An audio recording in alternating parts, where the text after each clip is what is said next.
Bismillahirrahmanirrahim. Alhamdulillahirabbil alamin. Wassalatu wassalamu ala asyrafil anbiya'i wal mursalin nabiyina Muhammadin wa ala alihi wa ashabihi ajmain amma ba'd. Kita sampai kepada pembahasan tentang untuk haji dan umroh. Setelah sebelumnya kita membahas tentang miqat zamani. Baik, miqat makani untuk haji dan umroh. Yang ketiga adalah kelompok afaqi, yaitu orang-orang yang rumahnya berada di luar miqat-miqat yang sudah ditetapkan oleh Rasulullah SAW bagi mereka dan bagi orang-orang lain yang melewati miqat-miqat tersebut yang hendak menunaikan haji atau umroh. Jadi yang dimaksud dengan afaqi yaitu orang-orang yang rumahnya berada di luar miqat-miqat yang sudah ditetapkan oleh Rasulullah SAW bagi mereka dan bagi orang-orang lain yang melewati miqat-miqat tersebut yang hendak menunaikan haji atau umroh. Miqat-miqat ini ada 5 sebagaimana disebutkan dalam hadis Bukhari dan Muslim dari Ibnu Abbas yang artinya Rasulullah SAW telah menetapkan bahwa miqat penduduk Madinah adalah Zulhulaifah. Miqat penduduk Syam adalah Juhfah. Miqat penduduk Najd adalah Qarnul Manazil. Dan miqat penduduk Yaman adalah Yalamlam. Beliau bersabda, miqat-miqat tersebut untuk mereka dan untuk orang-orang lain yang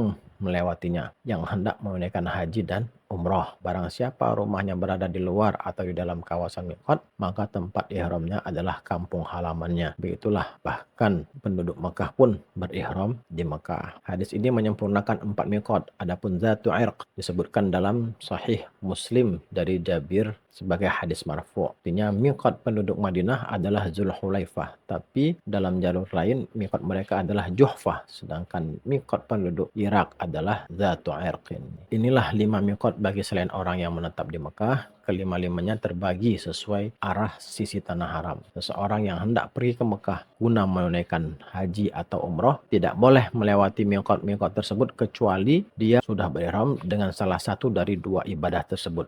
Maksudnya 2 ibadah, haji atau umroh. Keterangannya sebagai berikut.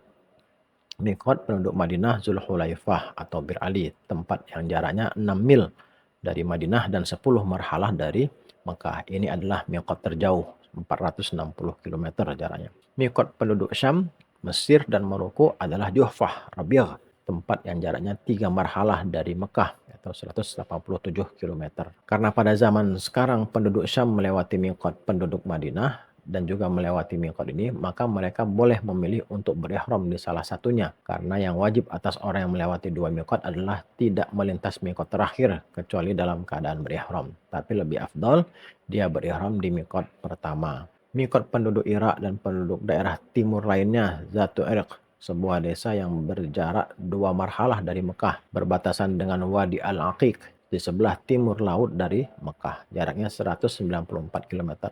Miqat penduduk Yaman, Tihamah dan India, Yalamlam, sebuah gunung yang berjarak 2 marhalah di sebelah selatan Makkah. Miqat penduduk Najd, Kuwait, Emirat dan Taif, Qarnul Manazil, sebuah gunung yang berjarak 2 marhalah dari Mekah. Tempat ini juga dinamakan Qarnus Sa'alib. Ia berdekatan dengan tempat yang sekarang dinamakan As-Sail, jaraknya 94 km. Kalau kita jamaah haji Indonesia, biasanya diumumkan ya, di pesawat. Beberapa saat lagi kita akan melintasi miqat dan pada saat sudah di atas miqat akan diingatkan kembali. Barang siapa melampaui miqat, dia wajib membayar dam, kecuali jika dia kembali ke miqat tersebut. Tapi menurut mazhab Maliki, dia tetap harus membayar dam meskipun dia ihramnya. Hal ini akan dijelaskan lebih terperinci nanti. Apabila dia melampaui sebuah tempat yang bukan termasuk wilayah tanah haram, hal itu boleh dilakukannya jika dia berniat menetap selama 15 hari atau menurut mazhab Hanafi. Sebab itu adalah tempo menetap yang paling minimal dalam mazhab mereka. Karena hukum kampung halaman tidak terwujud kecuali dengan niat menetap selama tempo tersebut. Satu, orang yang posisinya sejajar dengan miqat dan orang yang tidak sejajar. Barang siapa melewati jalan di darat, laut, atau udara yang melintasi di antara 2 buah miqat, maka dia harus berijtihad agar ihramnya sejajar dengan miqat yang lebih dekat dengan jalan yang sedang dilewatinya. Dia harus berihram ketika sudah sejajar dengan yang paling dekat dengannya di antara 2 miqat tersebut, meskipun miqat yang satunya lebih jauh dari Mekah. Ini ya, dituntut untuk berijtihad ketika dia melintasi ya. di antara dua buah mikot. Kalau mampir di mikot itu aman, misalnya kayak seperti dari Madinah kita mau ke Mekah, maka mampir di Zulhulaifah. Nah, itu jelas ya. Tapi misalnya posisinya di tengah-tengah gitu, maka yang akan melintasi kemudian berniat untuk melakukan tadi ihram haji atau umroh, maka dia harus beristihad menentukan mikotnya. Yang penting jangan sampai melintas mikot tidak mengenakan ihram atau tidak berniat. Jika kedua mikot itu sama jaraknya dari tempatnya berada, hendaknya dia berihram setelah sejajar dengan yang lebih jauh dari Mekah di antara kedua mikot tersebut. Jika dia tidak tahu apakah posisinya berada sudah sejajar dengan mikot yang dekat dengan jalan yang diambilnya, hendaknya dia berlaku ihtiyat atau hati-hati dengan cara berihram sejak dini dari tempat yang jauh. Sedemikian rupa sehingga dia yakin bahwa dia tidak melampaui mikot kecuali sudah dalam keadaan berihram. Sebab ihram sebelum mikot adalah boleh, sedangkan menunda ihram sampai melewati mikot adalah tidak boleh. Maka dari itu, sikap ihtiyat adalah dengan melakukan perkara yang tidak diragukan lagi. Nah, ini pada paragraf ini dituntut untuk hati-hati, berlaku ihtiyat dengan cara berihram sejak dini dari tempat yang jauh. Jadi misalnya kalau jemaah haji Indonesia ketika di pesawat itu sudah diumumkan beberapa saat lagi kita akan melewati mikot. Nah, maka sejak itu diumumkan untuk menjaga kehati-hatian ya, tanpa menunggu tepat di atas mikot itu, kita langsung saja berniat untuk melakukan umroh. Karena ya, memang jamaah haji Indonesia itu hajinya adalah haji tamattu ya, umumnya ya, khususnya jamaah haji reguler. Nah, kemudian ini juga yang harus menjadi catatan kita. Ya, sebab ihram sebelum mikot adalah boleh. Sedangkan menunda ihram sampai melewati mikot adalah tidak boleh. Ya, jadi lebih baik kita mendahului, ya, gitu ya, atau lebih awal mengambil mikotnya ketimbang kita menunda dan akhirnya kelewat. Nah, itu lebih fatal ya akibatnya. Maka kita dituntut untuk bersikap ihtiyat, hati-hati ya dalam melakukan perkara yang tidak diragukan lagi. Jika dia tidak melewati tempat yang sejajar dengan salah satu mikot di atas, hendaknya dia berihram pada jarak 2 marhalah atau 89 km dari Mekah, sebab tidak ada mikot yang jaraknya kurang dari jarak tersebut. Nah, ini ada pembahasan lagi, mana yang lebih afdol, ihram dari mikot ataukah ihram dari negeri sendiri? Mazhab Hanafi berpendapat ihram dari negeri sendiri lebih afdol jika dia berada pada bulan-bulan haji dan dia aman atas dirinya. Sebab Allah Subhanahu wa taala berfirman, dan sempurnakanlah ibadah haji dan umrah karena Allah Subhanahu wa taala.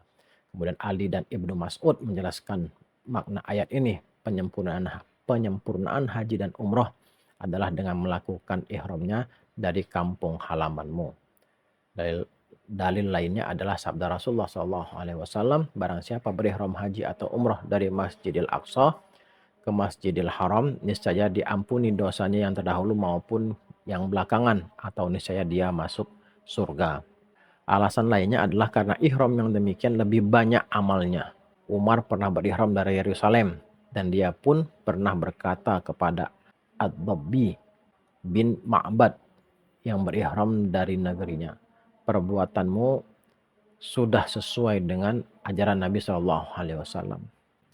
Jumhur fuqaha ya, selain Imam Hanafi berpendapat ihram dari mikot lebih afdol, sebab itulah yang sesuai dengan hadis-hadis sahih, yang sesuai dengan hadis-hadis sahih. Nabi SAW dan para sahabat pun berihram dari mikot dan mereka tidak melakukan kecuali amal yang afdol. Ini berbeda pandangan ya, mayoritas ulama dengan mazhab Hanafi. Kemudian Nabi SAW juga berihram dari mikot ketika menunaikan haji wada. Semua ulama berijma tentang hal ini. Juga ketika menunaikan umrah Hudaybiyah, sebagaimana diriwayatkan oleh Bukhari dalam Al-Maghazi, Nabi SAW juga berihram dari mikot ketika menunaikan haji wada. Semua ulama berijma tentang hal ini. Juga ketika menunaikan umrah Hudaybiyah, sebagaimana diriwayatkan oleh Bukhari dalam Al-Maghazi. Selain itu, juga karena dengan melakukan ihram sebelum tiba di mikot, meskipun hal itu boleh dilakukan, akan mendatangkan kesukaran dan membuat pelakunya menyombongkan ibadahnya. Ya, misalnya mungkin kalau kita jamaah haji dari Jakarta, Jadi dari Mesih Pondok Gede di asrama haji itu sudah berihram.